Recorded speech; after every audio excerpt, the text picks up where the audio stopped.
berdoa menurut kepercayaannya masing-masing. Berdoa dimulai. Doa selesai. Baik, sebelum memulai pembelajaran kali ini, Ibu akan menjelaskan materi apa saja yang Ibu jelaskan di kali ini. Ya, Bu.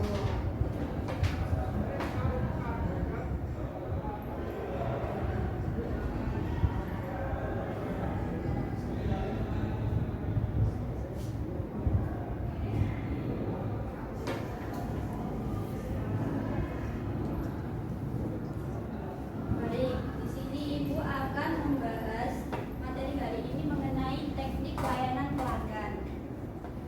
Materi yang dijelaskan pada hari ini itu ada definisi pelayanan, prinsip pelayanan pelanggan, penting dan dampak dari pelayanan pelanggan, teknik berkomunikasi pelanggan, dan juga jenis-jenis pelayanan pelanggan.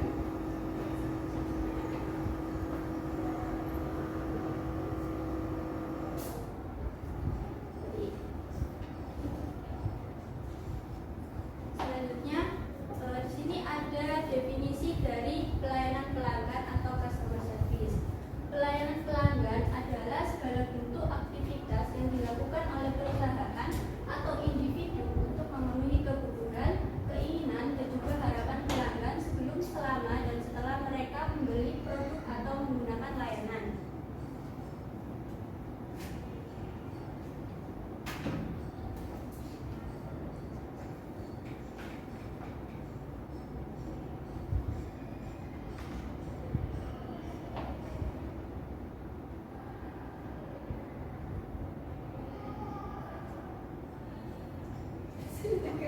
Jadi gak sejir.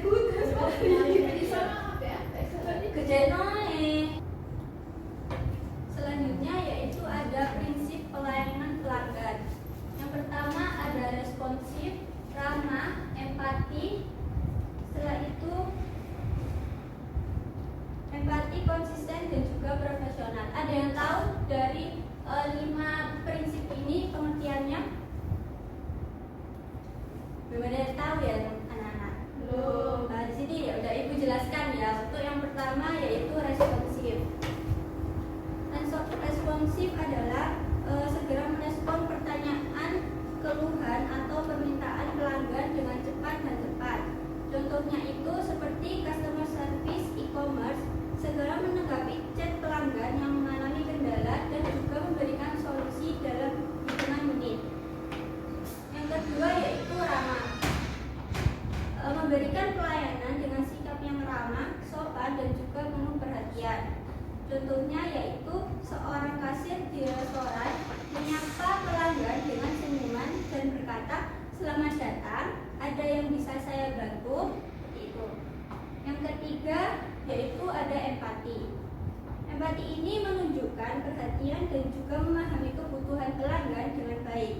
Contohnya, ada seorang pelanggan, kita harus mendengarkan keluhan pelanggan tersebut. Mendengarkan keluhan pelanggan tersebut dengan sabar dan juga mudah dimengerti oleh pelanggannya. Selanjutnya ada konsisten.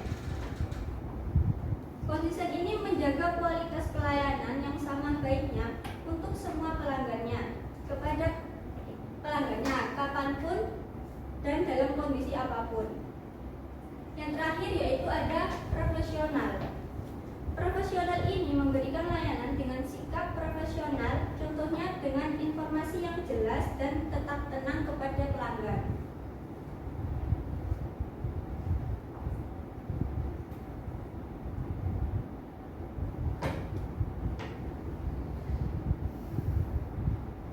Selanjutnya ada pentingnya pelayanan pelanggan. Pelayanan pelanggan yang baik sangat penting dalam berbisnis karena berdampak langsung pada kepuasan pelanggan, loyalitas, dan juga pertumbuhan dari bisnis tersebut. Selanjutnya ada dampak dari pelayanan pelanggan.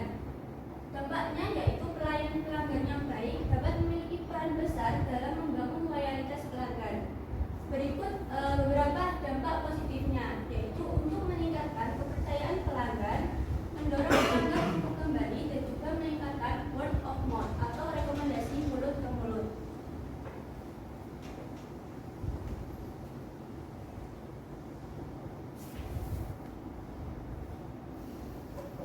Di sini Ibu akan menjelaskan mengenai teknik berkomunikasi dengan pelanggan.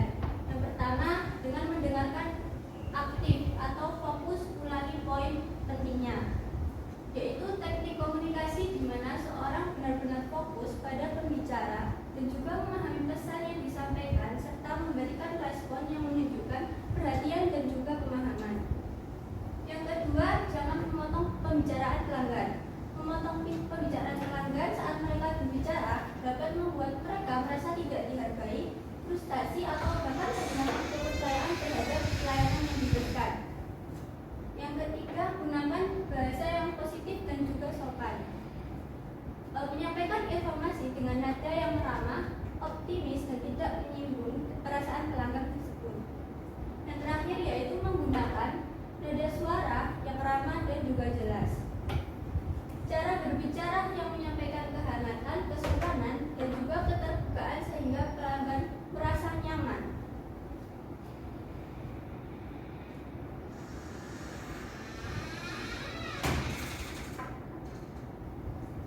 Selanjutnya yaitu ada jenis pelanggan, jenis pelayan pelanggan. Yaitu ada pelayanan langsung, yang kedua ada pelayanan online, yang ketiga ada pelayanan melalui telepon, dan yang terakhir adalah servis seperti website informasi. Di sini Ibu akan jelaskan apa dari jenis pelayanan tersebut.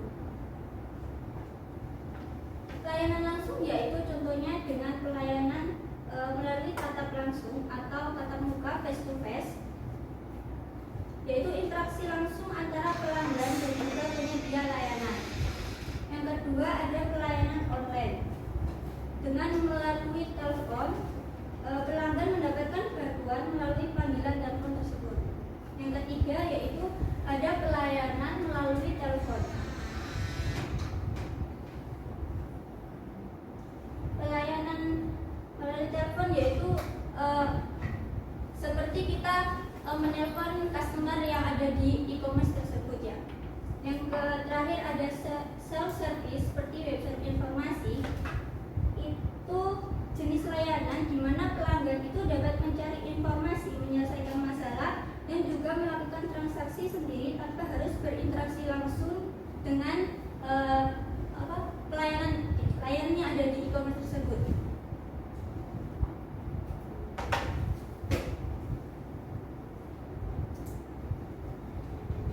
Selanjutnya, cara menangani pelanggan.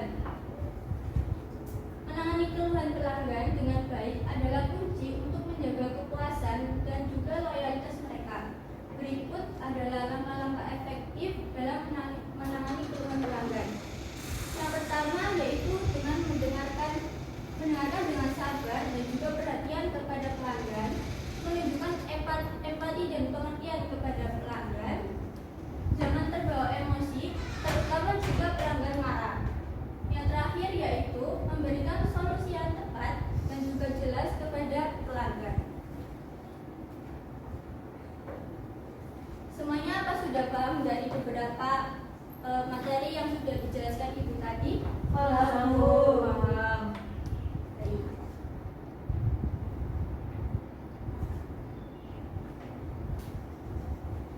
Di sini Ibu akan memperlihatkan kalian contoh video untuk menangani komplain dari pelanggan ya.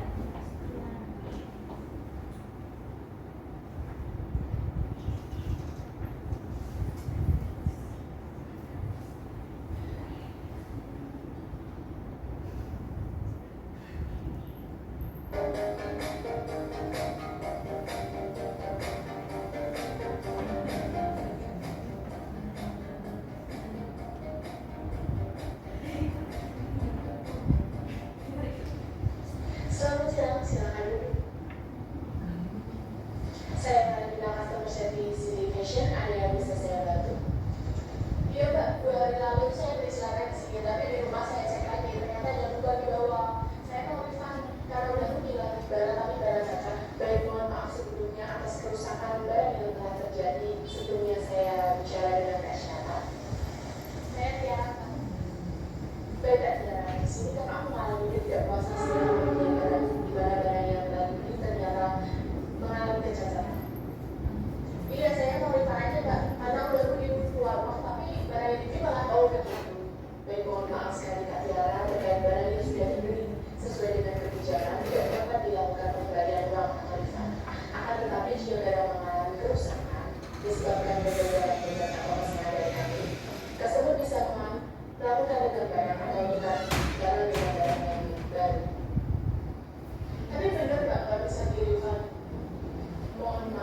sekali lagi Kak Tiara terkait kebijakan tersebut. Barang yang sudah dibeli tidak bisa dilihat atau ditukar kembali dengan uang. Tetapi barang yang cacat bisa ditukar dengan barang yang jauh lebih baik, di mana yang sebelumnya jangan yang beli ada sobek, kita bisa menggantinya dengan barang yang sebenarnya tidak mengalami perubahan atau kecacatan. Dan terkait dengan barang dan diganti dengan barang yang baru, ada ketentuannya di mana barang yang dikembalikan harus dalam keadaan atau kondisi yang sama seperti sebelum kakak beli. Kerusakan bukan karena faktor yang disengaja dari customer dan juga label atau merek masih dalam keadaan utuh. Oh, jadi bisa dilihat barang dengan tidak sangat bisa. Barang bisa ditukar dengan barang baru dengan bukti stamp pembayaran sebagai hak pembeli untuk melakukan penukaran barang. Oke deh, kalau gitu saya mau baikkan dengan senang hati.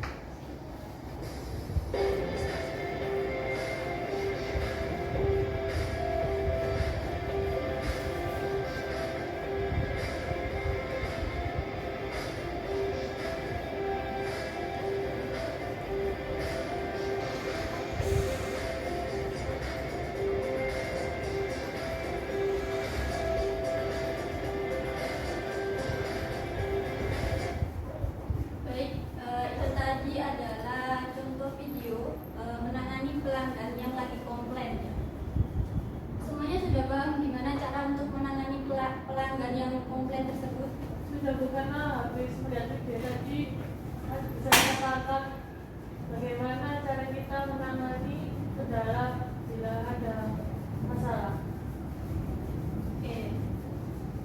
Selanjutnya, Ibu akan memberikan penugasan kepada kalian. Tugas Ibu cukup mudah. Kalian hanya mengerjakan contoh video, praktek video menangani komplain pelanggan tersebut seperti tadi video tadi dengan durasi maksimal 10 menit. Bisa dipahami semuanya? Bisa. Oke.